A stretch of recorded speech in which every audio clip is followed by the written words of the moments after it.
ബഹുമാന്യനായ അധ്യക്ഷനും ഇതിലും സദസ്സിലുമുള്ള സഹൃദയരെ, പ്രിയമുള്ളവരെ, എല്ലാവർക്കും എൻ്റെ നമസ്കാരം. തൃശ്ശൂർ വൃത്താന്തത്തെക്കുറിച്ചൊരു പ്രഭാഷണമൊക്കെ നടത്താൻ ഞാൻ ആളാണോ എനിക്കറിയില്ല. പക്ഷെ ഒരു കാര്യം എനിക്ക് ഉറപ്പിച്ച് പറയാൻ കഴിയും, തൃശ്ശൂർ എൻ്റെ വികാരമാണ്. തൃശ്ശൂർ എന്നത് എൻ്റെ വികാരമാണെന്ന് പറയാം. കാരണം ഒരു പക്ക തൃശ്ശൂർക്കാരിയായിട്ട് കിഴക്കേക്കോട്ടയിൽ ജനിച്ച് വളർന്ന് പടിഞ്ഞാറേക്കോട്ടയിലേക്ക് വിവാഹം ചെയ്ത് അയച്ച് ഈ തൃശ്ശൂർ റൗണ്ടിൽ CSBയുടെ റൗണ്ടിലുള്ള മെയിൻ ബ്രാഞ്ചിൽ ജോലി ചെയ്യുകയും ഇവിടെ പൂച്ചിനിപ്പാടം, തൃപ്രയാർ പോലെയുള്ള ഇടങ്ങളിലൊക്കെ ജോലി ചെയ്യാനായിട്ട് വർത്താക്കര, ഒല്ലൂര്, തലൂര്, അങ്ങനെ ആ തൃശ്ശൂരിൻ്റെ ചുറ്റുവട്ടത്തിലും ജോലി ചെയ്യാനും കഴിഞ്ഞതുകൊണ്ട് ഒരു പക്ക തൃശ്ശൂർക്കാരി, ആ ഒരു വികാരമാണ് എനിക്ക് ആദ്യം പറയാനുള്ളത്.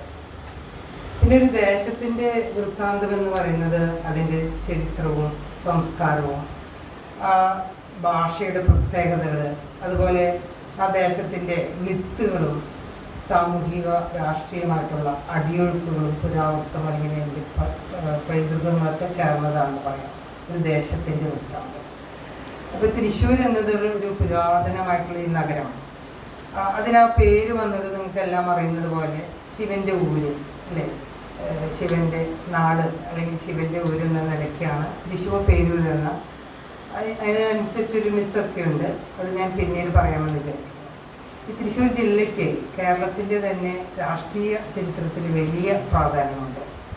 അത് സംഘകാലത്തെ ചേരന്മാരുടെ ചരിത്രവുമായിട്ട് ബന്ധപ്പെട്ട് ഇതിൻ്റെ രാഷ്ട്രീയം ചരിത്രം ബന്ധപ്പെട്ട് ഇരിക്കുന്നതെന്ന് പറയാം. 9-ാം നൂറ്റാണ്ട് മുതൽ 12-ാം നൂറ്റാണ്ട് വരെ പെരുമാൾ രാജവംശമായിരുന്നു ഇവിടെ ഭരിച്ചിരുന്നത്. വാസ്തവത്തിൽ തൃശ്ശൂരിൻ്റെ ഒരു ആധുനിക കാലഘട്ടം എന്ന് പറയുന്നത് ഇവിടെ സൂചിപ്പിച്ചതുപോലെ, അധ്യക്ഷൻ സൂചിപ്പിച്ചതുപോലെ, ശക്തൻ തമ്പുരാൻ്റെ രാജരാമവർമ്മ എന്നറിയപ്പെടുന്ന 1790 മുതൽ 2005 വരെ ഭരിച്ച ശക്തൻ തമ്പുരാൻ രൂപകൽപ്പന ചെയ്ത 1805 പെട്ടെന്ന് 2000 നിൽക്കുന്നതുകൊണ്ട് അന്നൊരു അബദ്ധമാണ്. 1790 മുതൽ 1805 വരെ, അതായത് 18-ാം നൂറ്റാണ്ടിൻ്റെ ഒരു ഭാഗത്താണ്.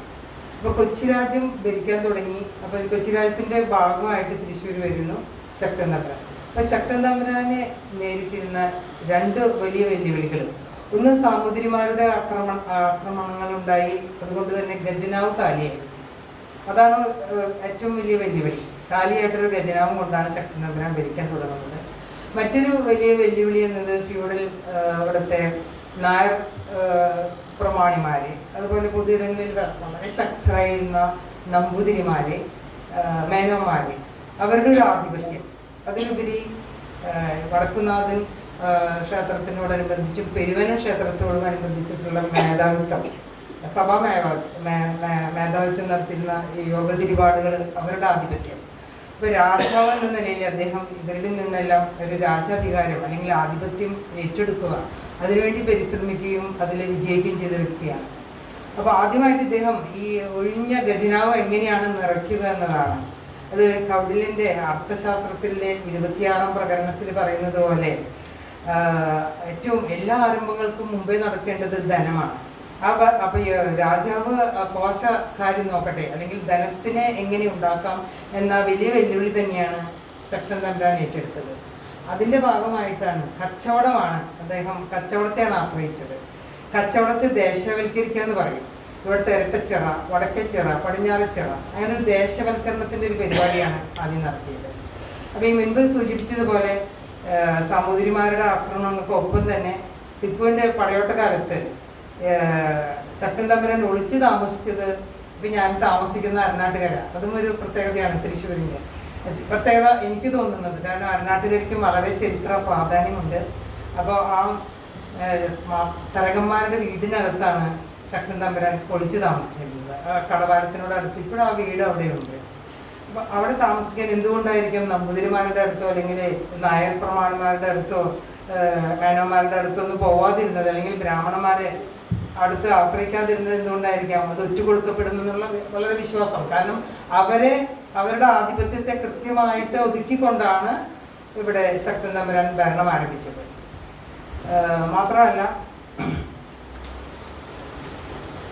അന്ന് ഇവിടെ തരകൻ്റെ വീട്ടിൽ ഈ ടിപ്പുവിൻ്റെ പടയോട്ടം കഴിഞ്ഞതിന് ശേഷം ഉണ്ടായൊരു ഈ അവിടെ വലിയ അരനാട്ടുകര, ഇപ്പോൾ ഇവിടെ കടവല്ല, അന്ന് വലിയ കടവായിരുന്നു. അപ്പോൾ ചരക്ക് വള്ളങ്ങൾ അങ്ങോട്ടും ഇങ്ങോട്ടും.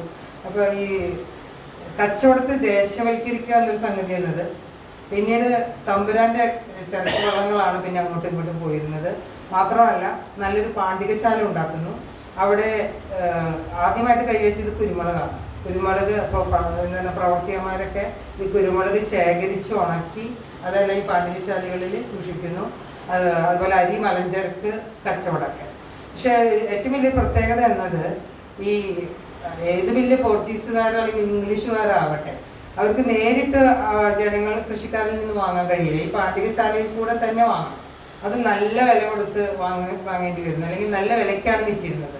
അങ്ങനെ സംഭവിക്കുമ്പോൾ കൃഷിക്കാർക്ക് നല്ല വില കിട്ടുന്നു, അവരുടെ കയ്യിൽ പണം വരുമ്പോൾ കച്ചവടം പുരോഗമിക്കുന്നു, അതോടൊപ്പം തന്നെ നാടും പുരോഗമിക്കും. അപ്പോൾ സത്യത്തിൽ കച്ചവടം കൊണ്ടാണ് ശക്തൻ തമ്പുരാൻ ഈ നാടിനെ സമ്പന്നതയിലേക്ക് അല്ലെങ്കിൽ പുരോഗതിയിലേക്ക് നയിച്ചിട്ടുള്ളത്. അതുപോലെ അദ്ദേഹം ഇരുനിലയുള്ള ഒരു കപ്പൽ വാങ്ങിയിട്ട് അതിലൂടെ കയറ്റുമതി നടത്തിയിരുന്നെന്നാണ് പറയുന്നത്. കുരുമുളകായാലും അരി, മലഞ്ചരക്കുകൾ അവിടെ നിന്ന് പുകയില ഇങ്ങോട്ടേക്ക് ഇറക്കുമതി ചെയ്യുകയും ചെയ്തു.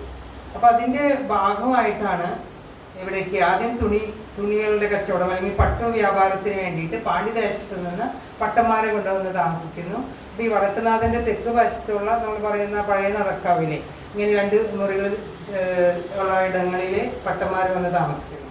ഈ പട്ടന്മാരുടെ ഒരു പ്രത്യേകത, അവർ മുന്നിൽ തുണി കച്ചവടം, പുറകിൽ താമസിക്കുമ്പോൾ അവരുടെ വീട്ടുമുറ്റത്ത് കോലങ്ങളുണ്ടാവും, അതുപോലെ ഉണക്കാനിട്ട കോണകങ്ങളും. അത് ഇങ്ങനെ കാറ്റിലാടി കളിക്കുന്ന വിവരം തമ്പുരാൻ അറിഞ്ഞപ്പോൾ ഉടനെ കൽപ്പന വരാണ്. അപ്പം എത്രയും അതിസൂക്ഷ്മമായ കാര്യങ്ങളിൽ പോലും തമ്പുരാൻ ശ്രദ്ധിച്ചിരുന്നതാണ്. അതിൻ്റെ വന്നത് ഈ ഉടമസ്ഥതയിലുള്ളത്, ഈ കോണകത്തിൻ്റെ ഉടമസ്ഥതയിലുള്ളവർക്ക് അത് കത്തിച്ച് അതിൻ്റെ ചാരം കുടിപ്പിക്കുക എന്നൊരു കൽപ്പനയാണ് വന്നത്. പിന്നെ അതുപോലെ തന്നെ കച്ചവടത്തിനായിട്ടാണ് ക്രിസ്ത്യാനികൾ ഇവിടെ വരുന്നത്. 52 കുടുംബക്കാരെ ഇങ്ങോട്ടേക്ക് കൊണ്ടുവന്ന് താമസിപ്പിക്കുകയാണ് ചെയ്തത്. പാലൂരിൽ നിന്നായാലും പാവട്ടി എന്ന ഇടങ്ങളിൽ നിന്നെല്ലാം. അവർ നമ്മുടെ ഈ പുളിയുടെ കയറ്റത്ത്, അതുപോലെ എലിഞ്ഞേരി അങ്ങാടി, പുതിയ വെട്ടൊഴി, അങ്ങനെ ഇടങ്ങളിൽ അവിടെ ഇങ്ങനെ ഒറ്റമുറികളായിട്ടുള്ള ഇടങ്ങളിൽ അവരും പലതരം കച്ചവടങ്ങൾ, അവരും അതിന് പുറകിൽ താമസിക്കുന്നു. അങ്ങനെ അങ്ങാടിപ്പുരകൾ. വാസ്തവത്തിൽ ക്രിസ്ത്യാനികൾ വന്നതോടുകൂടി ഇവിടുത്തെ ചന്തകളെല്ലാം ശരിക്കുള്ള ചന്തകളായി എന്ന് പറയാം. മറ്റൊന്നും കൊണ്ടല്ല, ക്രിസ്ത്യാനികൾ വരുമ്പോൾ മീൻചന്ത വരുന്നു, അതോടൊപ്പം തന്നെ കാവച്ചന്ത വരുന്നു, അതോടൊപ്പം പോർക്കിന് വെട്ടുന്നതോ ആടിനെ, അങ്ങനെയുള്ള എല്ലാവിധ ചന്തകൾ വരികയാണ്. അപ്പോൾ ചന്തകൾ വന്നു തുടങ്ങിയപ്പോൾ കച്ചവടം വളരെയധികം പുരോഗമിക്കുന്നു. അതുപോലെ നായന്മാർക്കും ഈ പട്ടന്മാർക്കും വേണ്ടിയിട്ട് നായരങ്ങാടിയിലെ പച്ചക്കറി ചന്തയും വന്നു. അപ്പോൾ ഇവിടെ ഒരു കച്ചവടത്തിൻ്റെ ഒരു ഇടമായി തീരുമ്പോൾ ഒരുപാട് അന്ന് കാളവണ്ടികളാണ് ചരക്കുകൾ അങ്ങോട്ടും ഇങ്ങോട്ടും കൊണ്ടുപോകുന്നത്. ഈ കടവിൽ കൂടെ ഈ ചരക്ക് വള്ളങ്ങൾ പോകുന്ന പോലെ കാളവണ്ടികളാണ് ഒരുപാടുള്ളത്. അപ്പോൾ ആ കാളവണ്ടികൾ നിറയുന്നു. ആ വണ്ടികൾ ഇടാനും കഴുകാനൊക്കെ വണ്ടിപ്പേട്ടകൾ വരുന്നു. അപ്പോൾ റോഡിന് വീതി കൂടുന്നു. അപ്പോൾ ഒരു നാട് എങ്ങനെയാണ് പുരോഗമിക്കുന്നത്? കച്ചവടത്തിലൂടെ പുരോഗമിച്ചൊരു നാടാണ്. കച്ചവടത്തിൻ്റെ ഒരു പാരമ്പര്യമുള്ള ഒരു തൃശ്ശൂർ എന്ന് പറയാം. അതുപോലെ വടക്കേച്ചിറയ്ക്ക് അടുത്ത് തമ്പുരാൻ അവിടെ കോവിലും പണിത് അവിടെ താമസമാക്കുന്നു. അപ്പോൾ ഈ കോട്ടകളും പണിതത് ആ കാലത്താണെന്നാണ് എൻ്റെ ഒരു അറിവ്. ഇനി ചരിത്രം വ്യത്യാസം ഉണ്ടെങ്കിൽ ഞാൻ ചരിത്രം പഠിച്ച ആളല്ല കേട്ടോ. ഇതെല്ലാം വിലാപ്പുറങ്ങൾ എന്ന നോവൽ എഴുതുന്നതിൻ്റെ ഭാഗമായിട്ട് നമുക്ക് കിട്ടിയൊരു അറിവുകളാണ്. അപ്പോൾ അവിടെ കോട്ടകളും അതിൻ്റെ പോലെ കിടങ്ങുകളും, അതുപോലെ കിഴക്കേക്കോട്ടയിലും എൻ്റെ ഒരു ഓർമ്മയിൽ ആ സെൻറ്റ് മേരീസ് ഓർഫനേജിൻ്റെ ഭാഗത്തൊരു കിടങ്ങിൻ്റെ അല്ലെങ്കിൽ അതിൻ്റെ ഒരു ചെറിയൊരു ഭാഗം എൻ്റെ ചെറുപ്പകാലത്ത് എനിക്ക് ഓർമ്മയുണ്ട്. പടിഞ്ഞാറെ കോട്ട എന്ന് കേട്ടിട്ടുണ്ട്, അവിടെയും എനിക്കറിയില്ല. അതുപോലെ കോട്ടപ്പുറം കിടന്നിട്ടാണ്. അങ്ങനെ കോട്ടകളാൽ ചുറ്റപ്പെട്ട് അത്രയും ഒരു സുരക്ഷിതമായിട്ട്. പിന്നെ മറ്റൊരു പ്രത്യേകത, ശക്തൻ തമ്പുരാൻ ഈ കച്ചവടത്തിൻ്റെ 10% മാത്രമേ ഖജനാവിലേക്ക് എടുത്തിരുന്നുള്ളൂ. ബാക്കിയെല്ലാം ജനങ്ങളുടെ ക്ഷേമത്തിനായിട്ടാണ് ഉപയോഗിച്ചിരുന്നത്. അതുപോലെ ഈ ഉദ്യോഗസ്ഥരോട് വളരെയധികം കണിശക്കാരനായിട്ടുള്ള ശക്തൻ തമ്പുരാൻ വളരെ അനുതാപപൂർവമാണ് ജനങ്ങളോട് പെരുമാറിയിട്ടുള്ളത്. അപ്പോൾ നല്ലൊരു ഭരണാധികാരിയുടെ എല്ലാ ലക്ഷണങ്ങളും അല്ലേ. അതുകൊണ്ടാണ് തൃശ്ശൂർ ഇത് നമ്മൾ ശക്തൻ തമ്പുരാനെ മറന്നുകൊണ്ട് തൃശ്ശൂരിനെ ഓർക്കാൻ കഴിയില്ല. അതോടൊപ്പം തന്നെ അദ്ദേഹത്തിൻ്റെ കെട്ടിലമ്മമാരെ കുറുപ്പൻ റോഡിലെ കുറുപ്പൻ റോഡിൻ്റെ ആ ഒരു മാളികയ്ക്ക് ഈ അടുത്ത കാലത്ത് വരെ ഉണ്ടായിരുന്നതെന്നാണ് എൻ്റെ ഒരു ഓർമ്മ. മച്ചിങ്ങൽ ലൈനിലെ അദ്ദേഹത്തിൻ്റെ വേറൊരു കൊട്ടാരം, അദ്ദേഹത്തിൻ്റെ എല്ലാ കെട്ടിലമ്മമാരുടെ മറ്റൊരു കൊട്ടാരം. പിന്നെ നമുക്ക് തൃശ്ശൂർ പൂരമില്ലാതെ എന്ത് തൃശ്ശൂർ വൃത്താന്തമാണ് അല്ലേ? അപ്പോൾ ഈ ശക്തൻ തമ്പുരാൻ രൂപകൽപ്പന ചെയ്ത തൃശ്ശൂരിനെ സ്വന്തമായിട്ടൊരു പൂരം നൽകിയതും ശക്തൻ തമ്പുരാൻ തന്നെയാണ്. അതും ഒരു ചരിത്രമാണ്. അത് നിങ്ങൾക്ക് ഒരുവിധം എല്ലാവർക്കും അറിയുന്നുണ്ടാവും. ഇവിടുത്തെ എല്ലാ ദേശങ്ങളിലെയും പൂരം പോയിരുന്നത് അല്ലെങ്കിൽ ചെന്നിരുന്നത് ആറാട്ടുപുഴ പൂരത്തിനാണ്. അപ്പോൾ ആറാട്ടുപുഴ ചെന്നെത്താനായിട്ട് ഒരു സമയത്ത് മഴ വല്ലാതെ പെയ്ത് വെള്ളം പൊങ്ങിയത് കൊണ്ട് അവിടേക്ക് എഴുന്നള്ളിപ്പ് എത്താതെ വന്നപ്പോൾ അതിൽ പങ്കെടുക്കാൻ സമ്മതിക്കാതെ തിരിച്ചയച്ചു. അങ്ങനെ അപമാനിതരായിട്ടുള്ളത് ഈ ദേവന്റെ ജനങ്ങൾ പോയിട്ട് ശക്തൻ തമ്പുരാന്റെ അടുത്ത് സങ്കടം പറയാനും തമ്പുരാന്റെ അടുത്ത് അപ്പോൾ പറയുകയാണെങ്കിൽ നിങ്ങൾക്ക് മേടമാസത്തിൽ നമുക്ക് തന്നെയായിട്ട് അല്ലെങ്കിൽ നിങ്ങൾക്ക് തന്നെയായിട്ടൊരു പൂരം ഉണ്ടാകട്ടെ എന്ന് പറഞ്ഞിട്ടാണ് തൃശ്ശൂർ പൂരം. ആ തൃശ്ശൂർ പൂരത്തിലെ തിരുവമ്പാടി, അതുപോലെ പാറമേക്കാവ്, ഇവിടുത്തെ 8 ദേശങ്ങൾ. അതിനു മുമ്പ് കുട്ടനെല്ലൂര് പൂരം കൂടി അതിനോടൊപ്പം ഉണ്ടായിരുന്നു. പിന്നെ അവരത് കുംഭമാസത്തിലെ പൂരമായിട്ട് മാറ്റുക ചെയ്തത്. അപ്പൊ എനിക്ക് തോന്നുന്നത് തൃശ്ശൂരിന്റെ ഒരു സംസ്കാരം എന്നത് അതിന്റെ തൃശ്ശൂർ പൂരമായിട്ട് വളരെയധികം ബന്ധപ്പെട്ട് കിടക്കുന്നുണ്ട്. ഒരു തൃശ്ശൂർ പൂരം കഴിയുമ്പോൾ അതിൽ എത്രമാത്രം കലാകാരന്മാരാണ്. അവിടെ പറഞ്ഞതുപോലെ തൃശ്ശൂർ എന്ന് പറഞ്ഞിട്ടുള്ള ഈ വടക്കുന്നാഥൻ നിൽക്കുന്ന അതിന്റെ ഐതിഹ്യത്തിലൊന്നും ഞാൻ വിശ്വസിക്കുന്നില്ല. അത് ഐതിഹ്യമായിട്ട് തന്നെ ഇരിക്കട്ടെ. എന്തായാലും ഒരു അത്രയും നല്ല സുന്ദരമായിട്ടുള്ള അല്ലെങ്കിൽ ഇത്രയും പൗരാണികമായിട്ടുള്ള ഒരു ക്ഷേത്രം പണിതുണ്ടാക്കുക എന്നത് പലപ്പോഴും അത് അസംഭവമായതുകൊണ്ടായിരിക്കും ഇങ്ങനെ പരശുരാമന്റെ ഐതിഹ്യത്തിലേക്കൊക്കെ പോകുന്നതെന്ന് വിശ്വസിക്കാനാണ് എനിക്കിഷ്ടം. അത് മനുഷ്യനിർമ്മിതം തന്നെയാണ് എന്നതാണ്. അപ്പോൾ അതിലുപരി ഈ വടക്കുന്നാഥൻ എന്ന് പറയുമ്പോൾ അതിൻ്റെ ചുറ്റുള്ള ഒരു 65 ഏക്കർ അല്ലേ, ഒരു കുന്നുംപുറത്താണ് അത് നിൽക്കുന്നത്. അതിന് താഴെ വൃത്താകൃതിയിൽ ഒരു റോഡ് വെട്ടിയുണ്ടാക്കുന്നു, സ്വരാജ് റൗണ്ട്. അതിലേക്കെല്ലാം എത്തുന്ന അതിമനോഹരമായൊരു നഗരം. അങ്ങനെ ശക്തൻ തമ്പുരാൻ രൂപകൽപ്പന ചെയ്ത നഗരത്തിന്റെ ഒരു ബ്യൂട്ടി എനിക്ക് തോന്നുന്നു തൃശ്ശൂര് നമ്മൾ പല നാടുകളും പോകുമ്പോൾ ഇത്രയ്ക്ക് സുന്ദരമായിട്ടുള്ള ഇങ്ങനെ ഒരു എല്ലാവരും അറിഞ്ഞോ അറിയാതെയോ ഞാനത് വിലാപ്പുറങ്ങളിൽ പറഞ്ഞിട്ടുണ്ട്. പ്രതിഷ്ഠ എന്തുമാകട്ടെ അത് നമ്മളൊരു ചൈതന്യമായിട്ടാണ് നമ്മളത് വിശ്വസിക്കുന്നത്. അതിനെ പ്രദക്ഷിണം ചെയ്യാതെ നമ്മൾ ഒരിക്കലും കടന്നു പോകുന്നില്ല അല്ലെ. ആ ചൈതന്യമാണ് തൃശ്ശൂർ നാടിന്റെ ചൈതന്യം എന്ന് വിശ്വസിക്കുന്ന ഒരു മതേതരത്വം. ഇതിലെ ക്രിസ്ത്യാനിയാണോ നമ്മൾ തൃശ്ശൂർ പൂരം തന്നെ അതിൻ്റെ വലിയൊരു തെളിവാണ്, മതേതരത്വത്തിൻ്റെ ഒരു തെളിവാണ്. പ്രത്യേകിച്ച് ഞാനിതിൽ പറഞ്ഞതുപോലെ വെടിക്കെട്ട് എനിക്ക് അങ്ങനെ ഒരു ബന്ധം കൂടിയുണ്ട്. വിവാഹം ചെയ്ത് കഴിയുമ്പോഴാണ് ഒരു ബാങ്കുകാരനെയാണ് വിവാഹം ചെയ്ത് ചെന്നത്. അപ്പോൾ എൻ്റെ വീടിൻ്റെ അടുത്തുള്ള വളരെ ഒരു പ്രായം ചെന്ന് എൻ്റെ അടുത്ത് ഒരു സ്ത്രീ പറഞ്ഞിരുന്നത് വെടിക്കെട്ട് പുരിയയുടെ കൊച്ചുമകനാണെന്നത്. എന്ത് വെടിക്കെട്ട് എന്നുള്ള രീതിയിൽ ഞാനേ വരുന്നു. പക്ഷെ ഇവരുടെ വീട്ടിൽ ചെന്നപ്പോഴാണ് ഈ ഒറ്റമിട്ടൊക്കെ ആദ്യമായിട്ട് മലയാള കരയിൽ തന്നെ വിരിയിച്ച, ഞാനതിൽ ചാക്കൂർ എന്നാണ് നോവലിന്റെ പേര് മാറ്റിയതാണ്, കുരിയ എന്നാണ്. ഇപ്പോഴും തൃശ്ശൂർ പൂരത്തിന്റെ വൃത്താന്തങ്ങൾ വരുമ്പോൾ വെടിക്കെട്ടിനെ കുറിച്ചിട്ടുള്ള കാര്യങ്ങൾ വരുമ്പോൾ ഈ കുരിയനെ മാറ്റി നിർത്താൻ കഴിയില്ല. തിരുവമ്പാടി 28 വർഷത്തോളം തൃശ്ശൂർ പൂരത്തിന്റെ വെടിക്കെട്ട് നടത്തിയിരുന്ന വ്യക്തിയാണ്. ഇപ്പോൾ അവരുടെ അനിയൻ പാറമേക്കാവിലെ, പിന്നീട് അവരുടെ മകൻ തോമയും ഈ വെടിക്കെട്ടിന്റെ ഭാഗമായിരുന്നു. പിന്നെ കെമിസ്ട്രി ഒക്കെ പഠിച്ചത് വെടിക്കെട്ട് നടത്താനുള്ള ആഗ്രഹം കൊണ്ടാണെന്ന് പറയപ്പെടുന്നു. എൻ്റെ ഭാഗ്യത്തിന് എന്തോ അതിനു മുമ്പ് ഒരു മാലാഖയുടെ പെരുന്നാളിൻ്റെ അന്ന് ഇവരുടെ വീട് പൊട്ടിത്തെറിച്ച് നശിക്കുകയാണ് ഉണ്ടായത്, പടിഞ്ഞാറക്കോട്ടയിലുള്ള വീട്. പിന്നീട് അതിൻ്റെ ഒരു ഭാഗത്താണ് പിന്നെ ഞങ്ങൾ കല്യാണം കഴിഞ്ഞ് ചെല്ലുമ്പോഴുള്ള വീട്. അതിൻ്റെ ഒരു ഭാഗത്ത് അവിടെ നിൽക്കുന്നുണ്ടായിരുന്നു വീടിൻ്റെ, എന്താ പറയുക, അതവിടെ സൂക്ഷിച്ചതിൻ്റെ ഭാഗമാണ്. ഞാൻ അത് പറഞ്ഞെന്ന് മാത്രം.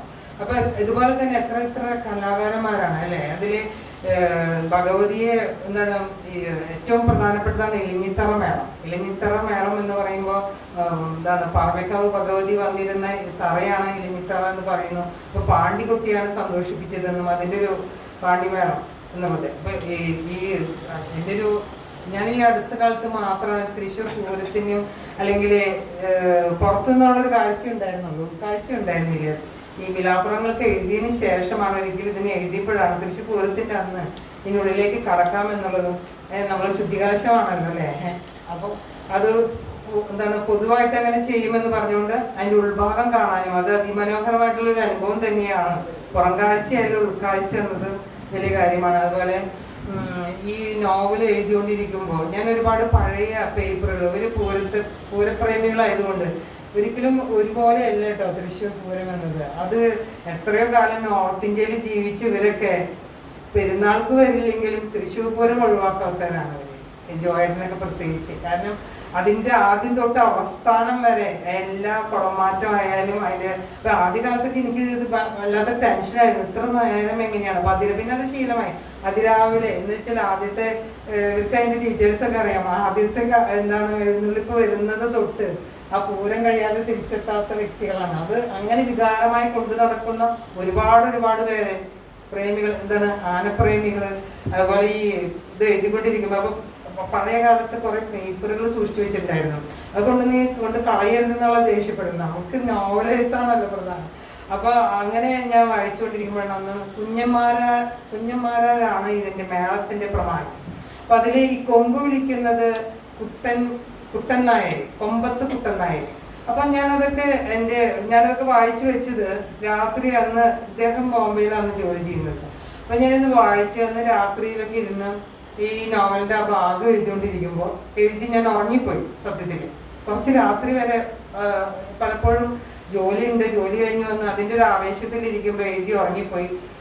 നേരം വെളുത്ത് ശരിക്കും പറഞ്ഞു കഴിഞ്ഞാൽ അന്ന് ഡൈനിങ് ടേബിളിന്റെ ആ മേശപ്പുറത്ത് കിടന്ന് ഞാൻ കിടന്ന് ഉറങ്ങിയത്. നേരം വെളുത്ത് എഴുന്നേറ്റോ ഇത്ര നേരമായോ പെട്ടെന്ന് എഴുന്നേറ്റ് നോക്കുമ്പോൾ മാതൃഭൂമി പത്രം വന്നപ്പോൾ എനിക്ക് എന്താ പറയുക, ഒരു മേലിൽ കോരിതിരിപ്പുണ്ടായി, കൊമ്പത്ത് കുട്ടൻ നായർ അന്തരിച്ചു. അപ്പൊ സത്യം പറഞ്ഞാൽ എൻ്റെ മനസ്സിൻ്റെ ഉള്ളിൽ ഞാൻ ഇത് എഴുതിക്കൊണ്ടിരിക്കുമ്പോഴാണ് ഇത് സംഭവിച്ചെന്നുള്ളൊരു, ഇപ്പോഴും എനിക്കത് ആലോചിക്കുമ്പോൾ ഒരു തരം കോരിതിരിപ്പാണ്. അപ്പം അങ്ങനെ തൃശ്ശൂർ പൂരത്തിന്റെ അതുപോലെ തന്നെയാണ് ഇവിടുത്തെ പുലിക്കളിയിലെ പുലിക്കളി ഇല്ലാതെ എന്ത് തൃശ്ശൂർ പൂരാണ്.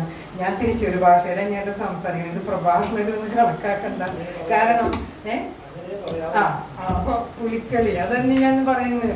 അതായത് അതും ശക്തൻ തമ്പുരാന്റെ കാലത്താണ്. ഈ പുലിക്കളിയുടെ ഒരു ചരിത്രം നോക്കുകയാണെങ്കിൽ നമ്മുടെ പട്ടാളം റോഡ്, പട്ടാളക്കാർ താമസിച്ചിരുന്ന എടുത്തുള്ള അവര് ഒരു എന്താണ് കടുവയെ പിടിക്കാനായിട്ടുള്ള തോക്ക് പിടിച്ചിട്ടുള്ള സമയം അധികരിക്കുന്നതിന്. അപ്പൊ അത് വെടിവെച്ചിടുന്ന ഒരു കളിയായിട്ട് തുടങ്ങിയ ഒരു സംഗതിയാണ്. പിന്നെ ബ്രിട്ടീഷുകാര് അവര് പട്ടാളം അവിടെ പഠിച്ചപ്പോ അവര് കുറച്ചും കൂടി അത് മോഡിഫൈ ചെയ്തു.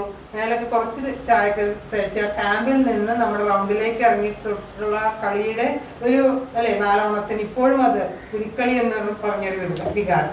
അപ്പൊ ഈ തൃശ്ശൂർ ഒരു വിലാപ്പുറങ്ങൾ എന്ന നോവൽ എഴുതുമ്പോൾ സത്യത്തിൽ ഞാൻ വിമോചന സമരത്തെ കുറിച്ച് എഴുതാൻ തുടങ്ങിയിട്ട് ആദ്യം അങ്കമാലി കലറൊക്കെയാണ് പോയി കണ്ടത്. വിമോചന സമരത്തിന്റെ 50ാം വാർഷികത്തിൽ അതിനെക്കുറിച്ച് ഒരു നോവൽ എഴുതാമെന്ന് തുടങ്ങിയിട്ട് വാസ്തവത്തിൽ ഇതിന്റെ ഞാനൊരിക്കലും ഗൂഗിൾ അല്ല സെർച്ച് ചെയ്യാറ്, ആളുകളെയാണ് പോയി കാണാറ്. അപ്പൊ ഈ വിമോചന സമരത്തിന്റെ രക്തസാക്ഷി കിട്ടിയ ഇടമാണ് നമ്മുടെ തൃശ്ശൂര്. അത് ലൂർദ് പള്ളി ഇടവക അടിപ്പള്ളിയിലാണ് അന്ന് പൂമലക്കുറ്റന്മാരെയൊക്കെ താമസിപ്പിച്ചിരുന്നത്. അപ്പൊ ഇങ്ങനെ ഒരു ആ ചരിത്രം അല്ലെങ്കിൽ അതെല്ലാം മനസ്സിലാക്കാൻ ഞാൻ പോയി 3 പ്രാവശ്യം നമ്മുടെ തൃശ്ശൂരിന്റെ MLA ആയിട്ടുള്ള ജോർജ്, ജനതാ പാർട്ടിയിലുള്ള ജോർജ് സാറിന്റെ അടുത്തേക്ക് പോയത്. അദ്ദേഹത്തിന് മന്ത്രിസ്ഥാനമൊക്കെ നിരസിച്ച വ്യക്തിയാണ് അദ്ദേഹം. അപ്പൊ അദ്ദേഹം ആദ്യം കോൺഗ്രസിലായിരുന്നു എന്നാണ് എൻ്റെ അറിവ്. അപ്പൊ ഇതിന്റെ അന്ന് കാലത്ത് വളരെ ചെറുപ്പമായിരുന്നു അദ്ദേഹം. ഈ വിമോചന സമരത്തിലൊക്കെ പങ്കെടുത്തിട്ടുണ്ട്. ഈ ശാന്തി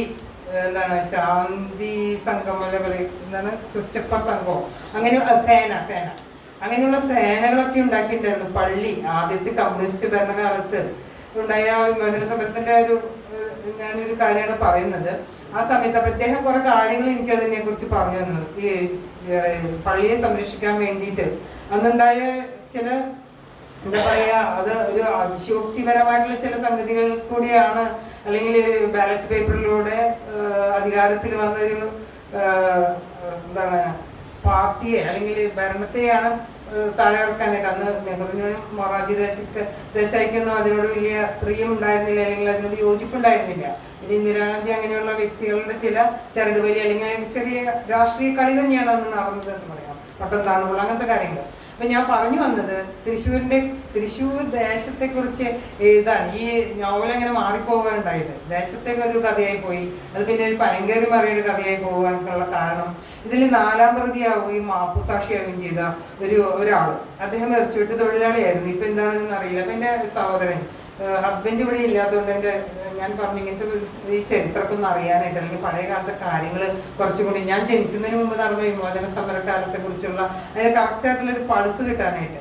എൻ്റെ ഫാദറൊക്കെ ഇതിനെക്കുറിച്ച് പറയുന്നത് എനിക്ക് അറിയാം. അദ്ദേഹം ഒരു നല്ലൊരു കമ്മ്യൂണിസ്റ്റ്, കറ തീർന്ന ഒരു കമ്മ്യൂണിസ്റ്റുകാരനായിരുന്നു. പാർട്ടി അംഗമാണോ എന്നൊന്നും എനിക്കറിയില്ല. ഈസ്റ്റേൺ ഹോട്ടൽ എന്ന ഒരു ഹോട്ടൽ തൃശ്ശൂരിന്റെ കിഴക്കേക്കോട്ടയിലെ 24 മണിക്കൂറും തുറന്നു വെച്ചൊരു ഹോട്ടല്. അപ്പൊ ഈ വിമോചന സമര കാലത്ത് അച്ഛന്മാരിങ്ങനെയൊക്കെ പറയും, വീട്ടിലെ എല്ലാ തറവാട്ടുകാരും വളയും എന്താണ് അമ്മ പറയാറുണ്ട്, പുറത്തിറങ്ങാത്ത ഈ തറവാട്ട് പെണ്ണുങ്ങളൊക്കെ റോട്ടിലേക്ക് ഈ സമരമായിട്ട് ഇറങ്ങിയപ്പോ അപ്പൻ മാത്രമാണ് ഒരാളോട് നിന്ന് ഇറങ്ങി പോകരുതെന്ന് പറഞ്ഞ അത്രയും ശക്തമായിട്ടുള്ളൊരു അടിവേരുകളുള്ള കമ്മ്യൂണിസ്റ്റ് പാർട്ടിയോട് അനുഭാവമുള്ള വ്യക്തിയായിരുന്നു. അതുപോലെ മുണ്ടശ്ശേരി മാഷ്, MP പോൾ തുടങ്ങിയവരൊക്കെ ബിഷപ്പ് പാലസിന്റെ അടുത്ത് താമസിക്കുമ്പോൾ ഹോട്ടലിൽ വന്നിട്ട് ചായ കുടിക്കാൻ വന്നിരിക്കാറുണ്ട്. അവിടെ ഒരു ആ സംവാദങ്ങൾ നടക്കുന്ന ഇടമായിരുന്നു അപ്പൻ പിന്നീട് പറഞ്ഞു കേട്ടിട്ടുണ്ട്. അതുപോലെ കരുണാകരന്റെ ഏറ്റവും ചെറുപ്പകാലത്തുള്ള കാലഘട്ടം, അതൊക്കെ അദ്ദേഹത്തിന്റെ പ്രവർത്തനം തുടങ്ങുന്നത് ഈ പൂങ്കുന്നത്തുള്ള സീതാറാം മില്ലിന്റെ അവിടെ നിന്ന് പിന്നീട് ചെത്തു തൊഴിലാളികൾ ഒരുപാട് കള്ളുഷാപ്പുള്ള മിഷൻ ക്വാർട്ടേഴ്സിന്റെ ചെറിയൊരു ഓർമ്മയുണ്ട്. നിരനിരയായിട്ട് കള്ളുഷാപ്പുകളായിരുന്നു മിഷൻ ക്വാർട്ടേഴ്സ്. ഇപ്പൊ വലിയ വലിയ മുതലാളിമാര് താമസിക്കുന്ന വലിയ ഇടമാണ് അവന്യൂ റോഡ് പോലെയുള്ള ഇടം. അവിടെ കള്ളുഷാപ്പിന്റെ ചെറിയൊരു ഓർമ്മ എനിക്കുണ്ട്. അപ്പൊ അവിടെയുള്ള ചെത്തു തൊഴിലാളികളെല്ലാം എന്താണ് അണിചേർത്തുന്നതിനൊക്കെ കരുണാകരന്റെ ചെറുപ്പകാലത്ത് ഏറ്റവും ചെറുപ്പമായിട്ടുള്ള കാലത്തുള്ള അപ്പന്റെ അടുത്ത് പറ്റുവരവ് നടത്തിയിരുന്നു. അതിന്റെ പൈസ കുറച്ച് തരാനുണ്ട് അപ്പൻ പറയാറുണ്ട്. ഞാൻ ഇപ്പൊ പറഞ്ഞു വന്നത് ഈ 4ാം പ്രതിയായിരുന്ന വ്യക്തിയെ വീട്ടിൽ കൊണ്ടുവന്നു. അപ്പൊ അദ്ദേഹത്തിനോട് ആദ്യം ഇരിക്കാൻ പറഞ്ഞിട്ട് ഇരിക്കുന്നുണ്ടായിരുന്നില്ല. പിന്നെ ഇരുന്ന് സംസാരിച്ചു തുടങ്ങി. പിന്നെ ഞാൻ അദ്ദേഹത്തിന് ചായ കൊടുക്കുന്നു. പിന്നെ വളരെ ഫ്രീ ആയിട്ട് സംസാരിച്ചു തുടങ്ങിയപ്പോ അദ്ദേഹം അന്നത്തെ ആ വിമോചന സമര കാലഘട്ടത്തിന്റെ അതിന്റെ പിന്നാമ്പുറ ചില കഥകൾ, എങ്ങനെയാണ് രക്തസാക്ഷിയെ കിട്ടിയത്, അതാ ഞാൻ പറയുന്നത്. നമ്മൾ പലപ്പോഴും ദേശത്ത് എഴുതുമ്പോൾ എഴുതപ്പെടാതെയും അറിയപ്പെടാതെയും പോകുന്ന ചരിത്രത്തിന്റെ അടിയൊഴുക്കുകളാണ് നമ്മൾ ഒരു നോവലിസ്റ്റ് കണ്ടെത്തുന്നത്. അതുപോലെ തന്നെ ഏറ്റവും അടിയിൽ കിടക്കുന്ന അല്ലെങ്കിൽ ഏറ്റവും സാധാരണക്കാരായിട്ടുള്ള അല്ലെങ്കിൽ ഒരു ഇറച്ചി വെട്ടുന്ന ഒരു സ്ത്രീയുടെ മെയിൻ കഥാപാത്രമായിട്ട് എനിക്ക് തോന്നുന്നില്ല മലയാള സാഹിത്യത്തിൽ എങ്ങനെ അതിനുള്ള ഒരു തൻ്റെ ഇടം കിട്ടിയത് എനിക്ക് തോന്നുന്നു ഒരു തൃശ്ശൂർക്കാരി ആയതുകൊണ്ട് തന്നെയായിരിക്കാം. അപ്പൊ ഇദ്ദേഹം പറഞ്ഞ ചില കഥകളുണ്ട്. അന്നത്തെ ഒരു മറിയ, എൻ്റെ ഓർമ്മയിൽ ഒരു സ്ത്രീ ജീവിച്ചിരുന്നു കേട്ടോ, വളരെ തൻ്റെ ഇടം. അന്നത്തെ ഒരു കാലഘട്ടത്തിന്റെ പ്രത്യേകത, ചട്ടയും കൊണ്ടെടുത്ത ഒരു സ്ത്രീകള് ഞങ്ങളുടെ വീടിന്റെ ഓപ്പോസിറ്റ് ഇങ്ങനെ ഇട്ടുമോറി എന്ന് പറഞ്ഞ സ്ഥലമുണ്ട്. അവിടെ ഒരു ഇച്ചന്റെ എന്നൊക്കെ പറയുള്ളൂ, എന്താ പേരാണോ എന്ന് എനിക്കറിയില്ല, ഇച്ചന്റെ മേരിയെടുത്തി എന്ന് പറയും. അവർ ചട്ടയും കൊണ്ടൊക്കെ എടുത്തിട്ട് ഈ നെല്ലൊക്കെ കുത്തി പുഴുങ്ങി അത് അരിയാക്കി ചന്തയിൽ കൊണ്ടുപോയി വിറ്റ് വരുന്ന അത്രയും തൻ്റെ ഇടമുള്ള ഒരു സ്ത്രീയായിരുന്നു അവര്. പക്ഷെ അവര് നല്ല രീതിയിൽ ജീവിച്ചിരുന്ന, വളരെ തൻ്റെ അടുത്തുള്ള ജീവിച്ചിരുന്ന സ്ത്രീയാണ്. എന്നാൽ മറിയ എന്നൊരു സ്ത്രീ ഇവിടുത്തെ തൃശ്ശൂരത്തെ വളരെ ഫേമസ് ആയിട്ടുള്ള ഒരു പേരിനോട് ചേർന്നിട്ടാണ്, പഴമക്കാർക്ക് അറിയാം, ഞാൻ ആ പേര് പറയാൻ ഉദ്ദേശിക്കുന്നില്ല. ഞാൻ അവരുടെ തൻ്റെ ഇടം മാത്രമേ എടുത്തിട്ടുള്ളൂ. ഞാൻ അവർക്ക് പനങ്കേറി എന്ന പേര് കൊടുക്കാൻ തന്നെ കാരണം എന്തുകൊണ്ടാണെന്ന് വെച്ച് കഴിഞ്ഞാൽ മലങ്കേറി എന്ന് നമ്മൾ കേട്ടിട്ടുണ്ട്. എന്നാൽ പനയിൽ കയറി കള്ളെടുത്ത് ഇറങ്ങുന്ന ഒരു സ്ത്രീ. വാസ്തവത്തിൽ അവര് പനയിൽ കയറിയിട്ടില്ല എന്ന് ഞാൻ തന്നെ അതിൽ പറയുന്നുണ്ട്. അത് ചുറ്റുമേ കഥകൾ ഇങ്ങനെ പരന്ന് വരുന്ന, എപ്പോഴും അതിൻ്റെ ഒരു അതിശയോക്തി കൊണ്ട് വരുന്ന പേരാണ്. പക്ഷെ പനങ്കേറി മറിയ എന്നതിലൊക്കെ അത്രയും പഞ്ചോടുകൂടി പറയാൻ പറ്റിയ മറ്റൊരു പേരില്ല എന്നതുകൊണ്ടാണ്. അപ്പൊ ഇദ്ദേഹം വന്നിരുന്നിട്ട് എൻ്റെ അടുത്ത് ഇതിന്റെ കഥകൾ പറയുമ്പോൾ, രക്തസാക്ഷി കിട്ടിയതിന്റെ കഥകൾ പറഞ്ഞു. ഇവിടെ ചട്ടമ്പികൾ ഒരുപാട് പേരുണ്ടായിരുന്നു. ഞാൻ ആ ചട്ടമ്പികളുടെ കാര്യമൊക്കെ ഇതിൽ എഴുതിയിട്ടുണ്ട്. അന്നത്തെ കാലത്ത് എൻ്റെ ചേച്ചിമാരൊക്കെ പറയും ചട്ടമ്പികൾ എന്ന് പറഞ്ഞു. അപ്പൊ ഞാനിന്ന് ചട്ടമ്പി സ്വാമികളുണ്ട്. പക്ഷെ അന്ന് ചട്ടമ്പികൾ അവരുടെ പേരുകൾ ഒക്കെ ഞാൻ കുറെ അധികം എടുത്തിട്ടുണ്ട്. അന്നത്തെ ഇരട്ട പേരുകൾ ഒരു വലിയ പ്രത്യേകതയായിരുന്നു അല്ലെ. ഇതിന് ഞാൻ കൊടുത്ത കാലം പനങ്കേറി മറിയ, കുറുക്കനന്ദു, കാട്ടാളം പൊറിഞ്ചു, കൂറ്റൻ ജോസ്, ഇതൊക്കെ യഥാർത്ഥത്തിൽ ഇങ്ങനെ പേരുണ്ടായിരുന്നു. എല്ലാം തോന്നാം. പിന്നെ പൊളിക്കിച്ച് തമിഴത് എന്തൊട്ട് പൊളിക്കിച്ചെന്ന് എനിക്ക് ഇപ്പോഴും അറിയില്ല, ഓത്തൻ. അപ്പൊ ഞാനൊരു കാലഘട്ടത്തിൽ നമ്മൾ രേഖപ്പെടുത്തുമ്പോൾ അന്നത്തെ ഒരു ക്രിസ്ത്യൻ സമൂഹം അധികം താമസിച്ചിരുന്ന കിഴക്കേക്കോട്ട പടിഞ്ഞാറക്കോട്ടയുള്ള ഇടങ്ങളിലുള്ള സാധാരണക്കാരായുള്ള ജനങ്ങളെയാണ് രേഖപ്പെടുത്തുന്നത് അല്ലെ. അതുകൊണ്ടാണ് അങ്ങനെയുള്ള പേരുകൾ എടുത്തത്. അപ്പോൾ ഈ മറിയയുടെ ജീവിത ചരിത്രം നമ്മൾ അന്വേഷിച്ചു പോയിട്ടില്ല. ആ തൻ്റെ മാത്രമാണ് നമ്മൾ എടുക്കുന്നത്. അവർ ഒരുപാട് ഇറച്ചിവിട്ടി നടന്നിരുന്നു. അതിന്റെ പിന്നിലും ഒരു കഥയുണ്ട്. മറ്റൊന്നുമല്ല, കിഴക്കേക്കോട്ടക്കാരിയാണെന്ന് ഞാൻ വിചാരിച്ചിരുന്ന ഈ മറിയ, എൻ്റെ ഓർമ്മയില് നോവലിന്റെ തുടക്ക ഭാഗത്ത് ഒരു പെൺകുട്ടി കുടിച്ചു കൂസായി വന്ന നടക്കല്ലിൽ ഇരിക്കുന്ന ഒരു ഭാഗം എഴുതിയിട്ടുണ്ട്. വായിച്ചിട്ടുള്ള എനിക്കറിയാം. അത് മാത്രമേ എനിക്ക് ഇവരെ കുറിച്ചുള്ളൊരു ഓർമ്മയുള്ളൂ. ബാക്കിയെല്ലാം മറ്റുള്ളവർ പറഞ്ഞിട്ടുള്ള അറിവാണ്. റിക്ഷാവണ്ടി വലിച്ചോടുന്ന ഒരു ജോർജേട്ടനായാലും എപ്പോഴും ഇങ്ങനെ വേർത്തൊഴുകുന്ന ആ വലിച്ചോടുന്നു. ഇദ്ദേഹത്തിന്റെ ഭർത്താവ് പിന്നാലെ നടക്കുകയുള്ളത്. അപ്പൊ ഞങ്ങളുടെ വീടിന്റെ ഭാഗത്തൊരു ചാരായ ഷാപ്പ് ഉണ്ട്. ആ ചാരായ ഷാപ്പിന്റെ അവിടെ ഈ മറിയ അറിഞ്ഞില്ല എന്ന് പറഞ്ഞു കേട്ടിട്ടുള്ളതാട്ടോ, ഞാൻ കണ്ടിട്ടില്ല. പക്ഷെ പറഞ്ഞ് ഇതൊക്കെ നമ്മുടെ മനസ്സിലിങ്ങനെ വീണെടുക്കുന്ന ചില ചിത്രങ്ങളാണ്. ആശാത്തി അവിടെ ഇരിക്കുമ്പോൾ ഭർത്താവ് പോയിട്ടാണ് ഈ ചാരായും താറാമുട്ടിയും വാങ്ങി കൊണ്ടുകൊടുക്കും. അപ്പൊ അത് കുടിച്ച് ഇയാൾ നടക്കുകയുള്ളൂ. ഇവരാണ് ഇങ്ങനെ പോകാറ്. അതുപോലെ തന്നെ അപ്പൊ അങ്ങനെ എൻ്റെ മനസ്സിലുള്ള ഈ മറിയ വിവാഹം കഴിച്ച് ഞങ്ങൾ പടിഞ്ഞാറക്കോട്ടെ ചെല്ലുമ്പോൾ എന്തോ സംസാരിച്ചപ്പോൾ ഹസ്ബൻഡ് പറയാണ് ഇവിടെ മൂരിച്ചന്തയിൽ ഞങ്ങളുടെയാണ് മറിയാന്ന്. അപ്പൊ ഞാൻ അല്ല അത് കിഴക്കേക്കോട്ടുകാരിയാന്ന്. ഞാൻ കിഴക്കേക്കോട്ടയുള്ള ഞാൻ തർക്കിക്കുകയാണ്. അപ്പൊ അല്ലല്ല, മൂരിച്ചന്തയില് കച്ചവടത്തിന് വന്നിട്ടുള്ള കാളച്ചന്തയില് അവിടെ പടിഞ്ഞാറക്കോട്ടെ വലിയൊരു മൂരിച്ചന്ത, എനിക്ക് അത് ഓർമ്മയുണ്ട്. അപ്പൊ അവിടെ ഈ തീപ്പെട്ടിപ്പാടൊക്കെ പറക്കാനായിട്ട് കുട്ടികളായിട്ട് നടക്കുമ്പോൾ ഈ മുണ്ടൊക്കെ ഇങ്ങനെ കയറ്റി കുത്തി നിൽക്കുന്ന ആ സ്ത്രീയുടെ വർണ്ണന ഇവര് പറയുന്നു. അപ്പൊ ഈ നാടൻപ്രതിയായിട്ട് വന്ന ആളിനോട് ഞാൻ ചോദിച്ചിരുന്നു ഇവരെങ്ങനെ സൗന്ദര്യം എങ്ങനെ. എൻ്റെ ചേച്ചിമാരോടൊക്കെ ചോദിച്ചപ്പോ കുറച്ച് വീരുണ്ട്, കുറച്ച് നിറണ്ടെന്നല്ലാതെ അങ്ങനെയൊക്കെയാണ് എൻ്റെ ചേച്ചിമാര് പറഞ്ഞത്. അപ്പൊ എൻ്റെ മൂത്ത ചേച്ചിയുടെ ഹസ്ബൻഡ് എന്നോട് പറഞ്ഞതേ മറിയക്ക് സൗന്ദര്യമില്ലെങ്കിൽ പിന്നെ ആർക്കാണ് സൗന്ദര്യം. അപ്പൊ പുരുഷ നോട്ടത്തിലൊരു സ്ത്രീകളുടെ നോട്ടത്തിലെ ഒരു സ്ത്രീ സൗന്ദര്യം വ്യത്യാസം ഉണ്ടെന്ന് മനസ്സിലായി. അതുപോലെ ഈ നാലാം പ്രതിയായിട്ട് വന്ന ആള് ഈ കഥകൾ ഇങ്ങനെ പറഞ്ഞുകൊണ്ടിരിക്കുമ്പോൾ എൻ്റെ അടുത്ത് പറയാം. അപ്പൊ ഞാൻ ചോദിച്ചു അവരെങ്ങനെയുണ്ടായിരുന്നു കാണാൻ. അപ്പൊ അവര് കുളിച്ച് ഇങ്ങനെ കയറി കുളിച്ച് കഴിഞ്ഞ് ഉച്ചയ്ക്ക് ഒരു വരവുണ്ട്. അപ്പൊ ഒരു ഡാഷ് എന്ന് പറഞ്ഞേ ഒന്ന് തോന്നുന്നു. എനിക്കത് വാക്കോടെ പറയാനൊരു മടിയുണ്ട്. നമ്മൾ നോവലിൽ വേണമെങ്കിൽ ഉപയോഗിക്കാം, പക്ഷെ അങ്ങനെ തോന്നുമെന്ന രീതിയിലാണ് പറഞ്ഞത്, അറിയാലോ.